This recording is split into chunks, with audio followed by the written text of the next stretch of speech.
Merci beaucoup, frères et sœurs. Nous voici encore devant vous, rien que pour la parole de Dieu. Rien que pour la parole de Dieu. Nous ne sommes pas ici pour une réunion politique. Nous ne sommes pas ici pour faire des ristournes, mais nous sommes ici pour parler de Jésus-Christ. Jésus-Christ crucifié seulement. Je vous salue partout où vous êtes dans les quatre coins du globe. Comme à l'accoutumée, avant de commencer, nous allons écouter la belle mélodie qui dit tout. Cette mélodie nous parle du temps de la fin, nous parle de l'enlèvement. Alors, écoutons tous cette belle mélodie qui glorifie Jésus-Christ lui-même. Écoutons.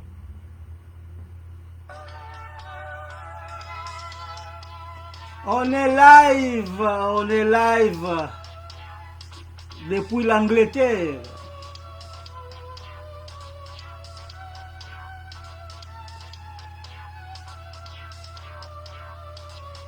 Qu'est-ce qu'on nous parle ici? Ici, on nous parle de Jésus-Christ quand il viendra prendre les siens.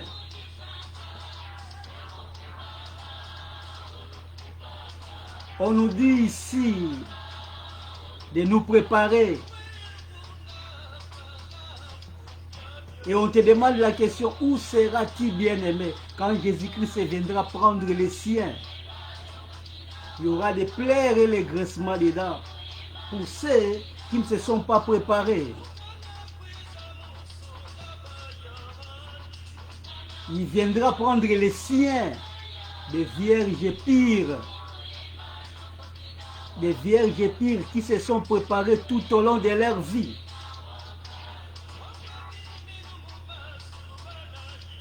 Il y aura des chants nouveaux, il y aura des cantiques nouveaux, des cantiques qui glorifient Jésus-Christ lui-même. Et quand Jésus-Christ viendra nous prendre, nous irons avec lui pour l'éternité. Où seras-tu bien-aimé? Où seras-tu bien-aimé? Où seras-tu bien-aimé?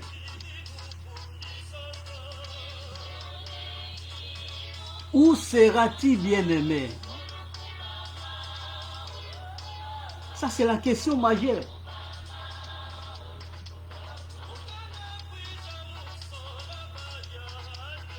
Il viendra choisir les siens. Il viendra choisir le sien. Où seras-tu bien-aimé? Où seras-tu? Il ne faut pas perdre ton temps sur cette terre. Repens-toi maintenant. Je vous ai toujours dit, la repentance, c'est une urgence. Il ne faut pas attendre demain. Il ne faut pas attendre, c'est pas moi, 10 jours, 20 jours, 50 jours, 100 jours, non. La repentance, c'est une affaire d'urgence.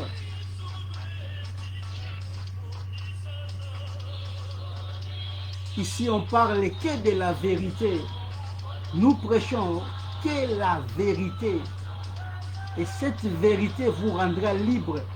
Cette vérité, c'est Jésus-Christ lui-même.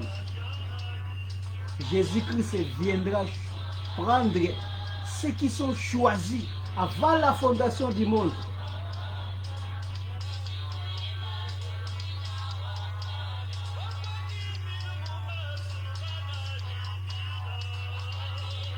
Nous allons chanter des beaux cantiques. Merci beaucoup, merci beaucoup, merci beaucoup.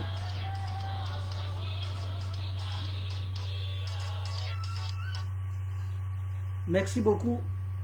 Notre prédication, comme à l'accoutumée, sera à Lingala. toleki mbango na prédication na biso. Lelo tokolobela nini? Lelo tokolobela les 7 églises de l'Apocalypse. Pardon. Ceux qui ont formé le livre et Apocalypse na suka. On nous parle de 7 églises. Et ça a une chronologie en haut. 7 églises, ça a une chronologie. Et bandit d'église, il y a Éphèse, Smyrne, Pergame, Thyatire, après Philadelphie, Laodicée, et Zali, na chronologie à l'église. Ndenge tulobaka toujours, awa toyaka ko aider bana na nzambe. Nous venons ici pour aider les enfants de Dieu, pour baikayi ekweya, pour bakende wapi lola. Bit na biso ya kosambela, c'est pour aller au ciel. Et ça n'est pas la classe. Tant aux autres ta classe. Bit no ezali nini, ozala mutu na la vie. Après avoir kokota classe aux iba diplôme, osala musala o et coquille, la vie na yo pose à malamu parce que tu n'as pas perdu ton temps pour rien d'habitude. Ndenge moko pe kosambela. Kosambela ezali nini?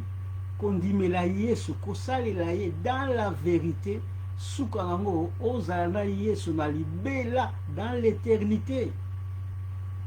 Mutu moko te alingo kende lifelo. Alors ceux qui ont kende lifelo te, qu'est-ce que tu dois faire? Salela nzambe na ndenge ya solo. Comme ikosa yo moko te. Parce que tu peux te dire que nous na osambela, mais au fond du cœur oyebi ko osambela ya solo te. Wana zoko mikosa ka yo moko. Or, les amalamoute, sur cette terre, il faut qu'on profite. Il faut qu'on profite à cause de l'Anzambé solo. Parce qu'il y a beaucoup de lutter pour nous cause de l'Anzambé solo. Nous sommes éparpillés. Nous sommes éparpillés au monde. J'en profite de saluer ceux qui sont à Kinshasa, dès qu'on a vu sur Fortine Mbala. Pour lutter pour l'évangile. C'est pour qu'il y ait une vérité ou réalité dans l'église. Bokomona yewana bokei tokei na Allemagne tozana évangéliste na biso di bandila Samuel lelo aza administrateur ya groupe Lumière de Christ oza na réseaux sociaux na WhatsApp ce bokoti ona bomona de bonnes choses tozana bandeko na biso didile na nini Milton Keynes bana nzambe baza éparpillé partout. Ou bazote ya vérité. Ou bazote ya vérité. Et yango pe tuzote ya toza bomoko. Na bala nzambe nyonso bazo éparpillé na monde. Ou bazote ya vérité toza bomoko. Parce que nous avons une seule âme. Nous avons un seul troupeau. Nous avons un seul berger qui est Jésus-Christ. Alors directement au passé, cette église d'Apocalypse. Pourquoi les 7 églises d'Apocalypse? Parce que l'église est là qui est belle. Pour la ligne Yesu à la qui s'est kaka. Yesu à la qui s'est kaka Jean. Cette église voilà. Parce que il y avait des choses, il y avait des leçons où il fallait Yesu à attirer dans l'église voilà pour la relaxabana na ye. Donc les 7 églises d'Apocalypse ezali nini? Les 7 églises d'Apocalypse, 7 églises dans le temps moderne, dans le temps de la Turquie, ma ville, il y a 7 églises, je vais changer ma combo, mais il y a une église, l'église, il y a Yesu, il y a Solo, il y a une ville 7. L'église est partout, les disciples sont éparpillés, on est éparpillés, mais Nzambe tellement pour donner la leçon à ses enfants. Apprenant que cette église, parce qu'il y avait des histoires qui se passaient physiquement dans la ville. Dans la ville, il y avait des histoires qui se passaient. Oh, il y a une leçon pour nous. Et puis, pour nous, dans la ville, parce que l'église est enlevée. Tant que l'église est enlevée, toko salela makambo oyo Yesu azoyebisa biso na l'église wala eza 7 lelo toko banda l'église Éphèse prochainement toko kende na Smyrne toke na Pergame, toke na Thyatire, toke na Philadelphie, Laodicée. Donc toke dans malin mais pour comprendre bah histoire qui s'est passé dans ces églises. Livre et Apocalypse est divisé en 3. Apocalypse, révélation déjà, est divisé en 3. Par le bini, parce que ici nous disons que la vérité. Apocalypse 1, 19, Yesu alobi nini pa ya Jean. Écris donc les choses que tu as vues. Les choses que tu as vues. Alobi na Jean, écris donc les choses que tu as vues. Les choses oh balakisiye. Soke na chapitre 1 on bande bandilti suka balakisiye Yesu. Comment est-ce que Yesu azali na azo apparaître maintenant? Comment est-ce que Yesu azo apparaître maintenant? Soko otangi yango komona des choses que tu as vues. Ba parler sur Jésus-Christ. Après tokei et celles qui sont, les choses qui sont, ezali la vie de l'église, la vie de l'église. On va parler à partir de chapitre 2, chapitre 2 na 3, va parler sur les 7 églises d'Apocalypse. Chapitre 2 na 3, oh bengango les choses qui sont, ezali va parler sur les 7 églises wana. Pour qui les églises ezali enlevé de yangwana tozali na les choses qui sont maintenant. Donc les nazoko si c'est na yebi parce que confusion c'est kotimingi. Les choses qui sont eza les 7 églises. Na kati ya 7 églises voilà, il y a une leçon pour les enfants de Dieu. Oyo bako tirer pour bazala prêt tango Yesu akoya bakuta bango na faute te. Parce que dans cette église, qu'est-ce qui se passe? Dans cette église, et dans l'église 5, on a reproché qui bango. Il y a des reproches. Reproches, on a aidé bana nzambe bazo mayele. Ba tomber et ça est un homme averti en vodé. Ndengi balobaka ba proverbe. N'est un homme averti en vodé. Mais ça la Bible était même proverbe voilà tout cause proverbe parce que proverbe est bien. Un homme averti akozwa mayele eza neti batali sa bisotie eza na tango ya Sodome et Gomorrhe, ils ont péché. Tango ya Noé, ils ont péché. Tango za enfants d'Israël, ils ont péché. Pour nous bazo parler bisango. Pour tozwa mayele to tomber sur la babuzo bana bango te. De la kati ya 7 églises wana, eza na 5 églises o eza na reproche wana ekoede biso tozwa mayele. 2 églises eza na reproche te. Église oh ya Smyrne reproche ezate pour dire que ce qui Yesu ayelo ozala bizali wana ozala lever. La église ya Philadelphie reproche ezate. Pourquoi? Parce que bango basimba parole ya solo. Les 5 églises a des reproches. Yango tozokende to dans l'église ya nini ya Éphèse. Si on ndenge na bandolo bawana dans le but clairement que babi écrit donc écrit donc les choses que tu as vues et celles qui sont les choses wana ezali ndenge na le but que eza église ya Nzambe sur la terre. Ya wana tozana nu awa eza biloko moko de présent et celles qui doivent arriver après elles. Après les 7 églises wana babiloko oyo ekoya après. Babiloko oyo ekoya après et bandina Apocalypse 4. Là okomona babiloko oyo ekoya ba fléau tout. Pour à partir des choses qui sont oyo, église faut les enlever. Après ce que ba fléau et bandit. Fléau veut dire la frappe de Dieu. Si fléau tango eko banza nzambe azo frapper ba incrédule ba oyo bandima kité parce que il nous a donné tout le temps. Tu reparler encore plus tard bloko ya ba 10 vierges. Nzambe a pesi biso tout le temps ba ba bon la métier ba ba tu balingité. Maintenant qu'est-ce qu'il fera? Tango église kozala enlever ba frappe ya nzambe ekobanda na batu oyo basimba parole te, na batu oyo bazalaki ba faux ba incrédule, tous les autres boyebi ba païens ekoso nzambe maintenant bando ko frapper wana ebandi na 4 ti kuna les choses qui doivent arriver wana ba biloko wana ekoya après. À présent, il n'y a aucun fléau, nan ba fongoli fléau mon côté. Ba oyo mingi na ba YouTube bazo côté ya biloko wana ke auto combination du 3e, 4e, 5e, 50e fléau. Nyonso wana faute na binoté parce que l'Apocalypse c'est un peu compliqué. C'est un livre glissant.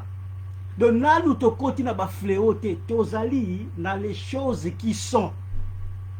Donc, dans l'Apocalypse, les choses que tu as vues à mon âge Jésus-Christ, dans l'apparence à Jésus-Christ, comme est-ce qu'ils allaient, et dans le chapitre 1, chapitre 2. Les choses qui sont bissonnées sur la terre, l'église est sur la terre. Donc, bissonnées, parce que là, tu as été. Ils ont D3, Apocalypse D3, chapitre 9, à partir de l'Apocalypse 4, donc, nous vivre sur la terre. Donc, oh, on va comprendre si c'est le temps où on comprendre parce que ça va confusion voilà.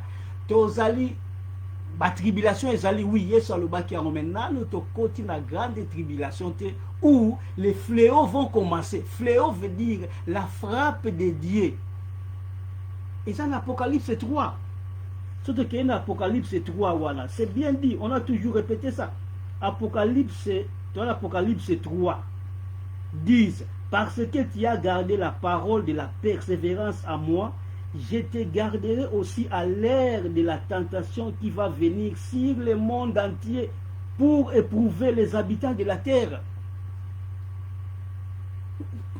Donc, nan nous te bandit ta wana te, siko bino wote yake o to sokota ba fléau. Siko boloko ti ngop makamboro. S'il vous plaît, vous devrez cesser encore avec ça. Fléau là les bandits parce que les choses qui doivent arriver dans les bandits il faut bisotos à enlever. Beaucoup de gens basent dans la confusion. Apocalypse est divisé en 3 pour gagner le temps. Ainsi que on va comprendre que besoin la bande attaque 10 fois de façon que besoin mayele kozabie ole que botika la kara na égarement. Olingiro nzambe oui, mais si qu'on cherche la vérité. Cherche la vérité. Même s'il faut l'anda ba YouTube, oui, vous avez raison. Olandi YouTube, nakati ya YouTube sikoyo, YouTube, Lucas sikoyo, opona, ba passer ko ba tia ya solo, au comparer pena ba écriture. Or, baza nombreté. Il y a que des faux devant nous. Il y a que des faux devant nous. Il y a un batu baza ba mo perdu, diable à côté l'émission ba YouTube. Les gens sont perdus. Alors, toke na église il y a Éphèse, après on va expliquer qu'est-ce qu'on nous dit ici. Les alina Apocalypse D. Apocalypse D, tozali. Donc on salue tout le monde dans l'andabiso parce que bakombo po ezobi matin na habité partout vous êtes nzambe a aider bino o peut intervenir si faut obenga na WhatsApp vous amalamu pour nous sommes tous à la monopole la parole. Alors, Apocalypse D. Babi écrit à l'ange de l'église d'Éphèse. Voici ce que dit celui qui tient les 7 étoiles dans sa main droite, celui qui marche au milieu des 7 chandeliers d'or. Nous avons une introduction au que c'est Jésus-Christ de Nazareth. C'est une explication de Yewana Azali qui tient les 7 étoiles dans sa main. C'est lui qui marche au milieu de 7 chandeliers. Nous sommes là, c'est Jésus-Christ. C'est quoi le bini? L'église d'Éphèse, qui existait. Et ça m'a bloqué comme imaginaire, utopie, mais ça m'a bloqué comme qui existait dans Turquie. Qu'est-ce qu'on nous dit ici? Je connais tes œuvres et ton travail. Et je connais tes œuvres, ton travail et ta persévérance. Je sais que tu ne peux supporter les méchants. Abini, je sais que tu ne peux supporter les méchants. Tu es un gros. Tu peux supporter les méchants. Que tu as éprouvé ceux qui se disent apôtres et qui ne le sont pas. faux apôtres, Paul, et puis à présent sur la terre, ils sont nombreux, apôtres à l'Okuta, qui ne le sont pas, et que tu les as trouvés menteurs. Donc, à l'église, voilà, oyo, tu l'aimes la même apôtre, voilà, et qu'on sort, faux miracle, faux pasteur, voilà. Après, c'est quoi, menteur, que tu as de la persévérance, à l'église, que tu as de la persévérance, que tu as souffert à cause de mon nom. Or, nous devons faire quoi? Souffrir au nom de Jésus-Christ. L'église, et que tu n'étais point lassé. Il faut te persévérer. L'église, or, dans nuance Jésus-Christ a détaillé pour l'église de l'Éphèse. D'après nous, tout l'église a déjà sauvé. L'église a déjà sauvé. Parce que tout le monde mais or, Dieu ne voit pas. Donc, nous avons la apparence physique. Dieu voit la profondeur de cœur. L'église, au monde, qui est la Nzambe à solo, mais Nzambe a autant la profondeur de cœur. Il y a quelque chose qui ne va pas. Mais selon Bisso, tant que vous semble l'église, tout est ok. Or, ce n'est pas le regard de Dieu. Les regards de Dieu, ils seront toujours différents dans les regards de l'homme. Homme, mingi, donc, dans la confusion. Mais nous sommes dans la confusion. Je connais tes œuvres, ton travail et ta persévérance. Je sais que tu ne peux supporter les méchants, que tu as éprouvé ceux qui se disent apôtres et qui ne le sont pas, et que tu les as trouvés menteurs, et que tu as de la persévérance, que tu as souffert à cause de mon nom, et que tu n'étais point lassé. Et c'est l'église à solo. Mais d'après on vous a toujours dit que la parole de Dieu est tellement difficile. Difficile. Beaucoup quoi qu'il y a au Sambela Nzambe. Au cause de chrétiens, à Chico, mais ils se disent chrétiens. Ils se disent chrétiens. Chrétien veut dire Christ est en toi. Mais parce que on a Christ c'était. C'est que dans l'église, c'est que Nzamba le bini. Na 4, na 2, 4, voilà. Mais ce que j'ai contre toi, bien aimé, ce qui Nzamba a dit, ce que j'ai contre toi, fini pour toi. Fini pour toi. Parce que les justes juges, et ça va, justice à la caméra, justice à l'Okuta. Oh, les justes juges, sauf qu'à l'objet que j'ai quelque chose que j'ai contre toi, fini pour toi, aucun de soi. Mais ce que j'ai contre toi, c'est que tu as abandonné ton premier amour. Église au monde, ils ont salé la Nzambe à solo. Oh, Nzambe a zomo la profondeur à mitema la bango, que ba abandonna premier amour na bango.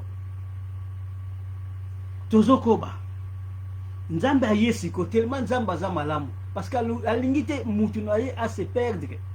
Dieu a toujours protégé les siens depuis le commencement jusqu'à présent. Sokoza mwana Nzambe Nzambe a protégé toujours. C'est pour cela qu'il a toujours châtié celui qu'il aime. Tant qu'on Nzambe a châtié, il faut qu'on se pèle parce qu'il a aligné aux ongles à l'anzela. Albina Bangouni, souviens-toi donc d'où tu es tombé, répands-toi. Vous savez, Nzamba a écouté sur l'église, le croyant qui est solo, donc répands-toi. Ça vous savez, il y a un peu dire dans la parole, que la parole est sama séquité. Yo c'est mon le bon la montée, c'est bon la montée, nzokana la bon le montée maté. Alors, bon critères ya église wana déjà ndenge ezali mais Nzambe abisi bango ba se repentir. Souviens-toi d'où tu es tombé, répands-toi et pratique tes premières œuvres, sinon je viendrai à toi et j'ôterai ton chandelier de sa place, à moins que tu ne te répandes. Tu as pourtant ceci, c'est que tu es les œuvres de Nicolaïtes, œuvres que j'ai aussi. Que celui qui a des oreilles entende ce que l'Esprit dit aux églises. À celui qui vaincra, je donnerai à manger de l'arbre de vie qui est dans le paradis. Ototangi siko ezali ba écriture qui demande une explication. Pourquoi est-ce que Nzambe alobela makambo oyo na église oyo ya Éphèse? Ndenge na lobai toujours que Nzamba pona cette église wana, cette église de 1, 2, 3, 4, cette église wana po na ko tirer ba leçon wana. Leçon wana oyo ko aider bana na ye. Ba bongo la mutema ndenge balobia wake repens-toi parce que faille eza na kati wana. Amoni ke batu oyo ba abandonna premier amour na bango. Qu'est-ce qui s'est passé maintenant dans l'église yango? Na ville ya Éphèse d'abord wana, ville physique ya Éphèse. Qu'est-ce qui s'est passé? Donc ceux qui vous a familier na Bible, boye bake ba Paul bateya wana. Priscille et Aquilas bazaki bandima église ya Éphèse wana. Pour ne pas aller loin, histoire ya église wana ezali nini? O Nzambe alingi to tirer na église wana. Église wana ezali na kati ya ville ya Éphèse. Yango bozomona église ya Nzambe ezalaka d'abord na kombo te. Église ya Nzambe ezwaka kombo ya ville bozali ou village, place tout bozali, là où bozo sangana. Yango wana bakobenga leti biso église de Londres. Nous sommes à Londres. Ceux qui sont à Kinshasa, ils ont église de Kinshasa. Ceux qui sont à France, église de France, ainsi de suite. Ah, on a l'église d'Éphèse. Éphèse, voilà, église à Nzambe ya solo, ezalaki wana. Na ville yango Éphèse, ezalaki na temple ya Diana. Ezalaki na temple ya Diana. Soki bokei na acte 19, 1 à 40. Botanga histoire wana ya temple wana. Où Paul a bando se disputer na bateau, bando sala bikeko. Parce qu'ils ont vu que non, donc la mutu azo côté ya bateau, et que bateau bazo bongo la mitema, bateau ngo siko bazo ko abandonner ba idole. Or nous vivons des idoles. Donc mutu faut que l'homme abattre. Paul a commis l'homme à abattre na ville ya Éphèse wana. Pourquoi? Parce que tango te aki bateau ba bongo li motema, batika ba idole. Idole za banzambe ya bikeko. Siko na kati ya ville wana ezalaki na temple ya Diana. Siko Diane wana donc bazaki neti ba guru, donc ba guru neti yaki ba secte, ba temple. Po bika ba temple ndenge ezalaka. Temple ezalaka ba dieu de Baal na kati. Ko vénérer batu et consort ba temple mabe wana. Bezaki na beaucoup de temples na kati ya ville wana. Na kati ya ville wana pe bomoni kuna balbaki nini? Œuvre ya nini babini awa na 6 D6. Tu as pourtant ceci, c'est que tu es les œuvres de Nicolaïtes, œuvres que j'ai aussi. Ce que œuvre Nicolaïte wana eza nyonso wana qu'on appelle des sectes, bandole sectes et bandole kana ville wana. Ce que ça qui chaque année na ndenge ya œuvre Nicolaïte, il faut que ça la nini, il faut que ça la ba débauche ngo zaki na année bazaki na fête na bango ou bakokutana bakei place moko na ba bikeko na bango wana ba bikeko na ba bandero les consorts ba che bilongi ya ba tina bango ba guru na bango ba ke place moko ba fête ba meli. Après qu'on fête comme là, maintenant ezaki temps ya débauche ou mutu nyonso akozwa mwasi o ya lingi. Donc ça la no débauche partout, donc utilise toutes les voies de d'une femme. N'importe quelle femme akozwa ba débauche wana donc même kutu ko lia batu. Yango na benga doctrine nicolaïte. Donc doctrine moko ya impudicité, immoralité sexuelle. Na kati ya ville wana pe bon tu vas expliquer awa pourquoi est-ce que Nzamba lobike na kopesa yo arbre de vie sokolongi na Diane o azaki déesse ya temple wana tellement boyebi na ville ceux qui ba temple c'est ebele moko toujours et ezaka likolo baninga donc moko toujours et prima kasi parce que temple ya Diane le yango zaki tant ti lelo ezali. C'est ok na ville là ba relaxer ok tala ba ruine ya temple ngo pilier musuti siko eza ya kotelema siko na pilier wana. Qu'est-ce qui s'est passé? Ezalaki na place moko boye tellement Diane oyo azalaki derrière sa fécondité et consort. Donc il y a tellement mabe batu bando sala nini batu oyo babotaka te oyo bana problème mabala et consort bano kende sikoyo devant nzete moko batelemisa stati moko batelemisa arbre moko boye arbre yango soki okei osimbi kaka osala baincantation ndenge lelo ezali ya mire ya lamentation na nini na Israël boyebi oke na mire otelemi lokana osimbi osala bapriere na yo oyo priere ya lokuta parce que mire wana nzambe kuta ayebi yango te etali ye te nyonso basakala eza idolâtrie osimbi yango ozoba makambo apolo makambo ozwi siko feye okomi makambo po kotisi na kati ya boyebi histoire yango ya mire ya lamentation ndenge moko ezalaki na arbre wana derrière so atelemisa ya fécondité okei osimbi arbre wana olobi makambo nao après okomona sikoyo ozobota bien oziba libala e consort boyebi mpe diable asalaka bafaux miracle de bandondimela ye mingi de siko ville wana ezalaki baville moko ya telema badebauche na kati ya ville wana ezalaki na bakretien oyo bandosambela ya solo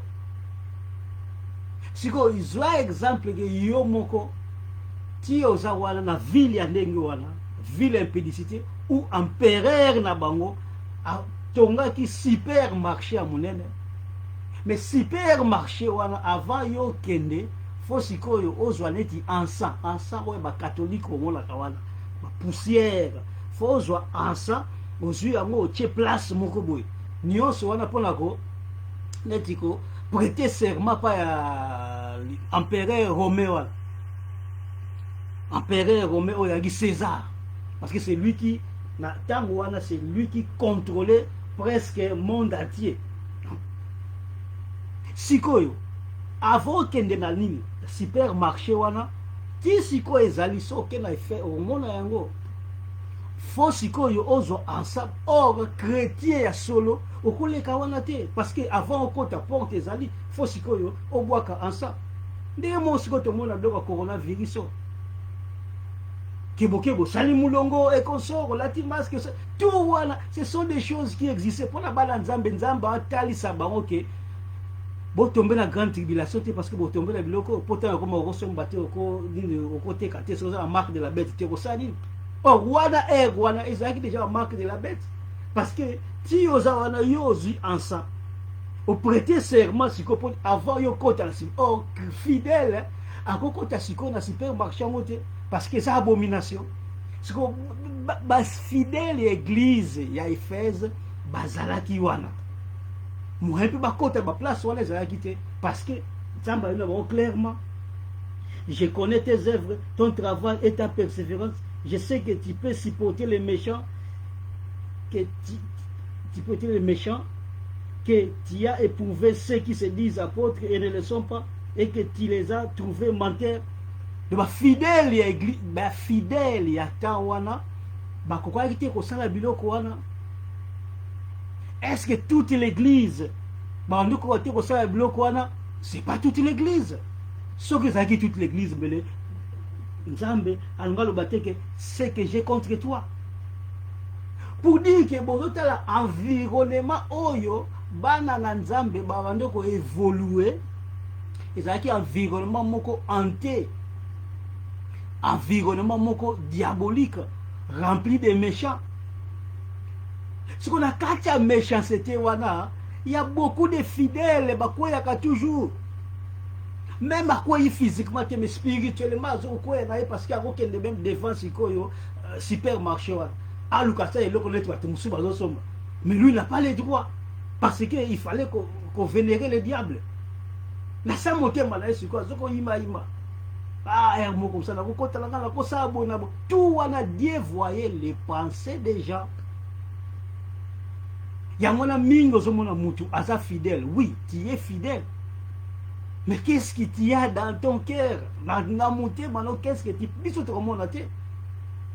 J'ai toujours dit, un véritable fidèle ayeba nakatango aza dans la solitude quand tu es seul devant Dieu na ba comportement na yo seul devant ta conscience yango wana kozala vrai parce que devant les gens okosa no kaka pour dire que les fidèles ya temps wana ils avaient des choses ba kosa na bango kazomone biloko musu azoko lula boye na boye tout parce que ni était cela nzamba nga reprocher bango te.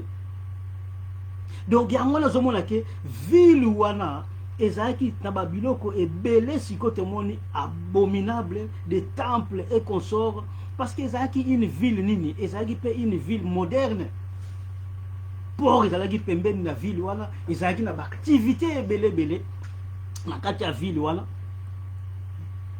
supermarché wana kombo nango ezalaki Agora ezalaki na 3 portes ya kokotela mais avant okota wana boyebi que faut vénérer siko l'empereur ezalaki ville moko ezalaki na kati ya beaucoup de problèmes ba problème moko mingi diabolique et les enfants de Dieu étaient là. Les pôles ont prêché na ba kati ba conditions wana difficiles na kati ba conditions difficiles ba pôle ba prêcher wana ko prêcher na bango wana siko ke et même là ba problème parce que il prêchait surtout contre ba biloko wana. Pendant que nous mbangu total que pourquoi se demander est-ce que Paul a le bac nous sommes été arrêtés à la Bible parce qu'on ne peut pas venir ici vous tromper non dans la Bible car tout ça là acte 19 ba ebisi bisoni okotanga nyonso biso to ali ya na 24 un nommé Démétrius orfèvre fabriqué en argent et un nommé Démétrius orfèvre fabriqué en argent des temples de Diane et procurer à ses ouvriers un gain considérable. Vous savez ce que va forger on va le sala bloc on biquet tout ando zwambongo tellement ebele il les rassembla avec ceux du même métier et dit ô homme, vous savez que notre bien-être dépend de cette industrie à fabriquer un bloc à temple. Et vous voyez et entendez que non seulement à Éphèse, mais dans presque toute l'Asie, c'est Paul, la colère, c'est Paul a persuadé et détourné une foule de gens en disant que les dieux faits des mains d'hommes ne sont pas de Dieu. Beaucoup suite. Donc les dieux ont fabriqué à main d'homme, Paul avait raison. Paul avait raison. Pour Nzambe oyo ozolozwa nzete na zamba ozo fabriquer otie longi otie nini après otie wana ozo vénérer asa Nzambe te asa koni oko lambela okikozwa cuivre donc cuivre obongisi nini osali yango très bien biminete nini wana non ezali bende apamba okoko fondre bimi nango mai eza Nzambe te siko Paul alotelemela biloko wana baza ebele même apôtre Jean bateya la kati ya ville wana de pour dire que batelemela babiloko batemple wana boyoki ndenge Démétrius yango alobi ke soki totiki mutu oyo me azi nyonso oyo biso indiscret na biso ekobeba de par la bango le temple faut exister pour industrie na bango et continuer qu'on produit. Maintenant dans cette ville les enfants de Dieu étaient là les enfants de Dieu de siko les enfants de Dieu yango wana et belé pe basala ki compromission bien que ba mususu ozomona te mais compromission et salamaki spirituel que Dieu voyait na fond ya leur cœur qu'il y a quelque chose qui ne va pas. Tango kumisi bango. C'est toujours l'Apocalypse de wana. L'Apocalypse de wana. Place tozali wana. Écrit à l'ange de l'église de l'Éphèse, voici ce que dit celui qui tient les 7 étoiles dans sa main droite, celui qui marche au milieu de 7 chandeliers, voilà Jésus-Christ. Je connais tes œuvres, ton travail et ta persévérance. Awa to yebi clairement que je connais tes œuvres. Pardon. Eza na kati soki otali ba œuvre ya mwana nzambe, ba œuvre ya mwana nzambe soki otali na Ephésiens 2:10. Soki otali Ephésiens 2:10 okomona ba œuvre ya mwana nzambe wana. Siko eza nini? Nzambe ti aza wana abombaka toujours ba bonnes œuvres pour na bana na ye. Qu'est-ce qui se passe?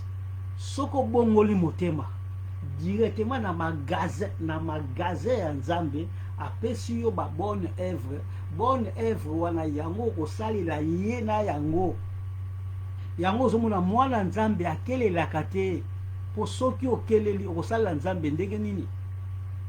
Mwana nzambe aza totanga yango bien aimé parce que c'est nécessaire. Il y a d'autres choses à lire tellement nécessaires, donc il fallait kotanga roka.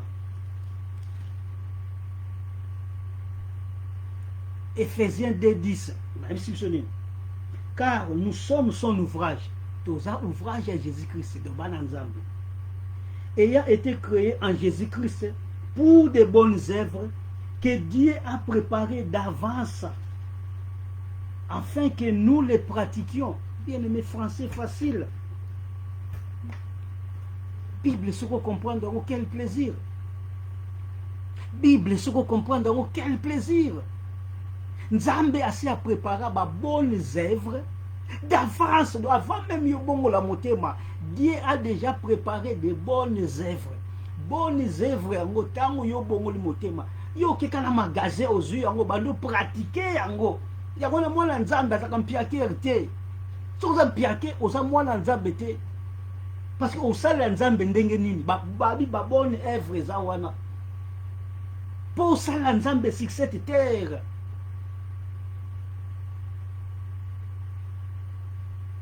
Il y a d'autres fois, il y a la Bible, peut-être que mais parce que les gens ne lisent pas, donc et comment un peu difficile pour nous. Ah, moi, l'ensemble nyonso, faut pratiquer. Yango ba lebeli yango. Ozomona awa na Apocalypse na biso kaka, na sujet na biso kaka awa. Yango ozomona, on nous a bien dit. Je connais tes œuvres, ton travail et ta persévérance. Je sais que tu ne supportes le méchant, que tu as éprouvé ceux qui se disent apôtres Bonabo. Donc je connais tes œuvres. Tes œuvres, yango te expliquer, ba bonnes œuvres wana. Oko supporter ba méchanté, to yebi yango. Donc to parlant aussi Proverbe 4. Proverbe 4. Na Proverbe 4, ba ebisi biso nini? Parce que nous sommes faut kotanga, parce que ça va vraiment vous aider. Ça va vous aider. Proverbe 4. Na Proverbe 4, tu as 14 à 17. Ba ebisi nini pona ba méchant. Tu terre ngo déjà wana bana nzambe ko zana ba méchanté. Proverbe 4, 14. N'entre pas dans les sentiers des méchants et ne marche pas dans la voie des hommes mauvais. Toujours bas méchants. Évite-la, n'y passe point, détourne-t'en et passe outre. Oyebi ke nzela ba méchants isa awa yo passe outre. Oyebi ke o isa ba œuvre diable yo passe outre. C'est bien dit, passe outre. Car il ne dormirait pas s'il n'avait fait le mal. Méchant kolala te, soki asali mabete. C'est clair. Le sommeil, l'air serait ravi s'il n'avait fait tomber personne.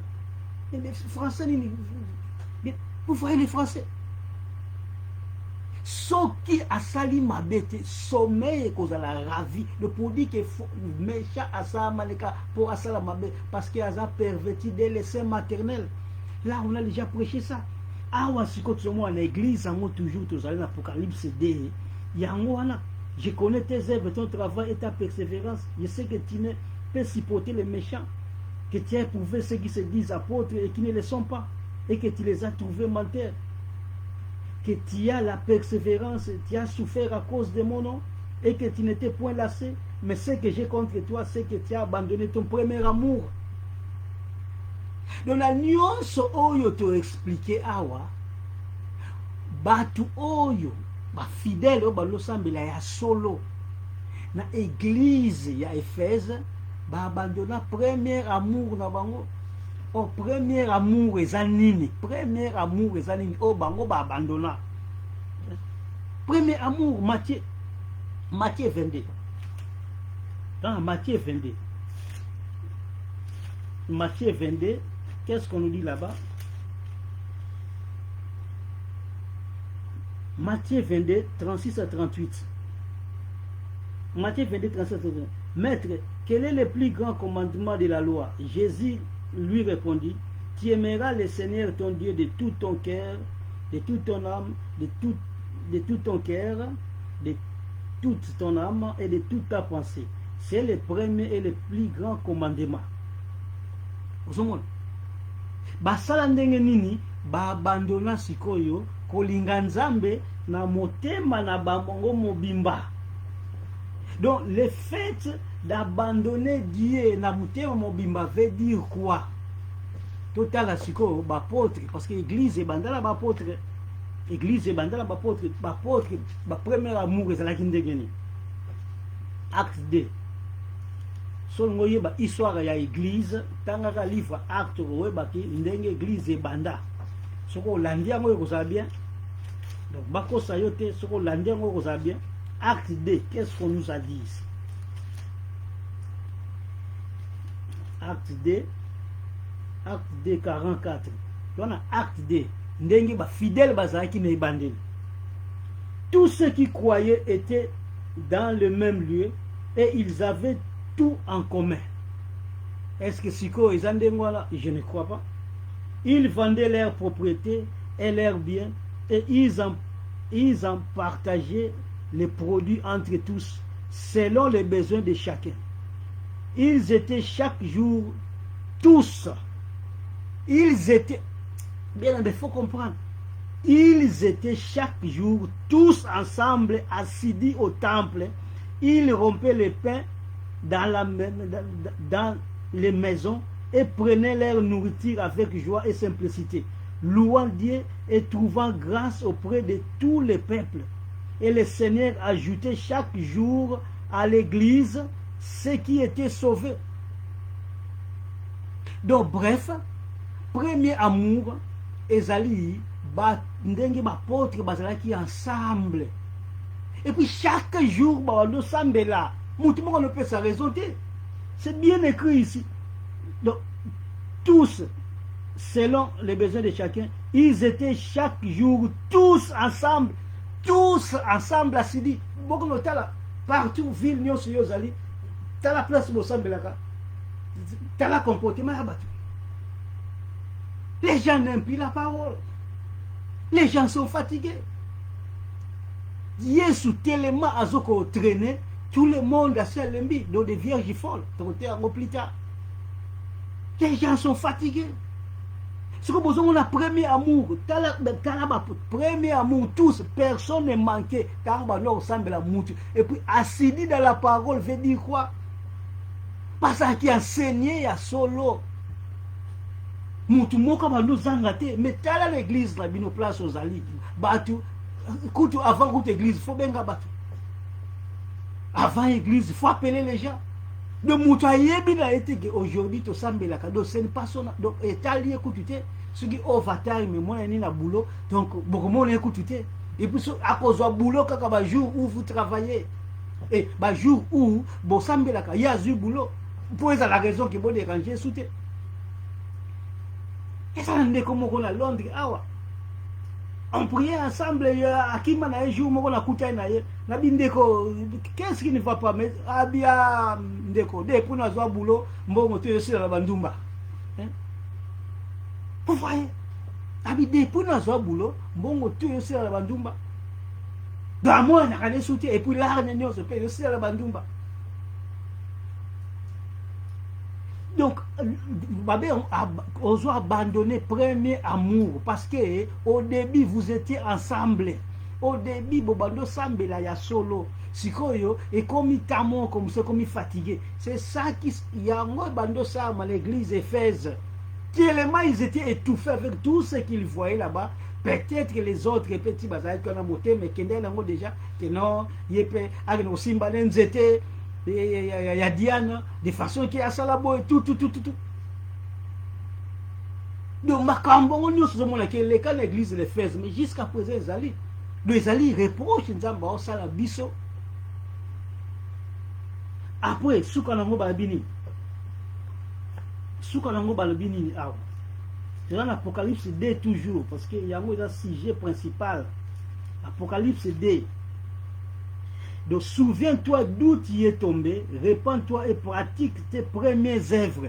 Il y a un expliqué, on y est dit qu'on a abandonné Nzambe. On a expliqué à partir de l'église, il y a un acte, il y a un apôtre, il y a un banda, d'une seule âme, raisonner ndenge les leçons qui boza dans l'église que boza na ba différence na batu bien aimé bokabwana ba oyo bozoko boza la même foi bokende côté la Bible Paul asala ki yango parce que quand vous allez rester avec batu oh boza la contradiction c'est fini vous beaucoup évoluer faut boza une même âme même pensée bozo enseignement ensemble bozo ndima ndenge moko et ça c'est que des contradictions non. Vous allez perdre votre temps. Mais quelle est l'église? Pasteur, vice-pasteur, consort, vice-pasteur, on a place, pasteur poison, raison marque, remplacer, les poisons d'avance. Donc, tirer les premiers, quoi. Alors, c'est l'église, voilà. Dire que pour la raison marque, mais quand est-ce qu'on a pasteur, faut tirer les poisons. Pour la vous connaissez les histoires. Clairement, d'où tu es tombé. Répands-toi et pratique tes premières œuvres. Première œuvre, il y a un expliqué awa. Donc, Kocha Nzambe na première place. Okozanga te era prière, kosalisa na ekoso, boye biango. C'est ça premier amour. Oko abandonner comme la physique, mais spirituellement Dieu voit ton cœur. Pour le tibato, oh Nzambe na mitema na bango. Après Abinini, sinon je viendrai à toi, jeterai le chandelier de sa place, à moins que tu te répandes. Tu as pourtant ceci, ce que tu es, les œuvres de Nicolaïtes, les œuvres que j'ai aussi. La secte Nicolaïte, ma baie, donc bisexuel. On nous s'est expliqué. Donc, l'immoralité sexuelle et consort. Donc, bloc Nicolaïte, c'était bien. Tu as pourtant ceci, que celui qui a des oreilles entende ce que l'Esprit dit aux églises. À celui qui vaincra, je donnerai à manger de l'arbre de vie qui est dans le paradis de Dieu. Ce qu'on a zongi sous ça, vous comprenez ce que pourquoi est-ce que Nzambe a parlé de l'arbre de vie? Parce que Nzambe a zozwa makambo ezoleka na ville wana ye azo transférer à mon spiritualité. Donc, il y a que Diane a arbre de vie na yon. Oh, arbre de vie wana zeleka ke batu na bango ba secte na bango wana kaka bando kende na arbre de vie wana. C'était pas donné à tout le monde parce qu'il faut oser la mutu, oser l'appartenance na bango la ba secte na bango. Siko Nzamba ndo tala mutema ya bango ndenge zeleka biso moto ke na nzete zate, moto sala boezate. Lokola ba loke na arbre wana ya mokili, ya fécondité ya Diana. Qu'est-ce que Dieu a fait maintenant? Abi na yebi ke bozoko kanisa arbre mingi ngai na kopesa dino siko arbre de vie. O ezana paradis. Depuis loko Bible soko za wana soko ozotanga yango okotanga yango na ndenge ozomona yango wana ezana explication na yango. Donc quand ça note que Nzambe ce qui a commis et l'autre connaît qui a commis arbre de vie ou quand si outika ndeko non mais outil à partir de ce qui se faisait dans il y a mon remona dans chaque église et dans la makambo walo sa maana Nzambe sikoyo abi akopesa bango ce que ndenge spirituel na yango neti arbre za la qui wala fécondité Zamba yebisi ba ya ko pesa ba ko arbre de vie parce que si cette terre ba na arbre fécondité wana te ya ko pesa ba ko spirituellement. De yango na ozomona explication ya église de l'Éphèse.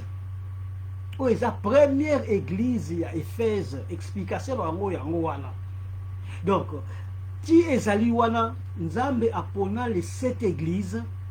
Dans cette église, voilà, il y a des choses qui s'est passées. Si quoi, bah chose, bah nous les canaux d'église, voilà, il y a moi là, si quoi, que Nzamba lingia pe sabi sur les so, et ça n'enge moka, la hébreu sur le monde, voilà, bah nous parler biso si, Babylone quoi, les cas, bah Noé et consort. Pourquoi c'est bah le biso bah Noé, bah l'autre et consort, pour tous voir maïele, parce que les lots, Sodome la Gomorrhe mingi bah quand c'est un mythe, donc ils allaient utopie, donc histoire moko donné qui existe en côté mais soko ke na Israël bako mema yo tina ville ya Sodome et Gomorrhe Nzamba loba clairement et kozala inhabité ti monde kosuka kende wana ezala ba matière o ezika wana na ba souffre bando uta likolo bando zikisa yango ti siko soki na komona ngo et puis ba ingénieur ya Israël ba kenda place wana baluka ba construire ba bi impossible matière eza wana ekosimba te na construction. Vous voyez que Dieu ne ment pas. Nzamba ko sakate Paul ba clairement Sodome et Gomorrhe kozala inhabité jusqu'à présent. OK, au monde on peut ça inhabité ti pays et kozala inhabité. Dieu ne ment jamais. Ce que Dieu sort la sabiso on peut aller pour biso tozwa Nzambe na temps oyo vraiment les gens seront punis sévèrement parce que tout le monde a eu des avertissements nini oyo yo zoate donc place yo landanga yo kolandanga na YouTube avertissement nini oyo zoate de la part de Nzambe. So qu'est-ce que tu diras quand tu as rencontre avec Nzambe? Qu'est-ce que tu diras? Batea gingaïté. Qu'est-ce que tu diras? On nous a beaucoup avertis. De awa ozomona sikoyo église de l'Éphèse faille nango ezalaki nini ba abandonna premier amour ko Nzambe na première place te yango wana te expliquer yango pe na ndenge ya ba apôtre tant ba bandeli balaki tous ensemble mon côté bando zanga lié à prière. Mais aujourd'hui vérifie qu'à la place bosambelaka omona d'explication. Et moko so ba que mais monde où en sommes-nous au côté à mutu ndenge nini on se comprend te ko ni na mitu batu qu'est-ce que nini ba chawana yango tout le ba clairement que si tu veux nous critiquer oui tu as raison viens avec oh yo tozala yango te okotika koyana yango jamais parce que nous disons la vérité rien que la vérité. Oh mutu moko contredire te même Yesoye même Paul nous contredire bisoté parce que nous prêchons ce qu'ils ont prêché on contredire bisonami. Mais la Babylone ba côté abino bino côté ba côté abino premier amour non ba côté abino là ba côté abino que ti boza wana faut boza la bien à la vie faut boza la vie bokena ba boulana bino bon même la tata passer ba offrande na badim ba encourager bino bokena ça le mal bengala mibali pourquoi pour bozo mbongo siko ebele tata passer ya rolia kana ela ndako wala ya kosaba vantine na wala ya moko ozopesa la fleur pour 500 1000 azo koso ba professeur Lukuta c'est ça. Mais ici on ne prêche pas l'argent, nous prêchons la vérité dans sa vérité. Merci beaucoup na ba tunyoso balandi biso live ba kombozo bi makutu te do mo na ba tete ba tu ezate ba o balanda biso plan différé. Merci beaucoup. Bon partager matéa oyo parce que ça va sauver beaucoup. Yo abandonna premier amour te expliquer yango donc zongela premier amour wala Nzambe na première place dans ta vie. Que Dieu vous bénisse.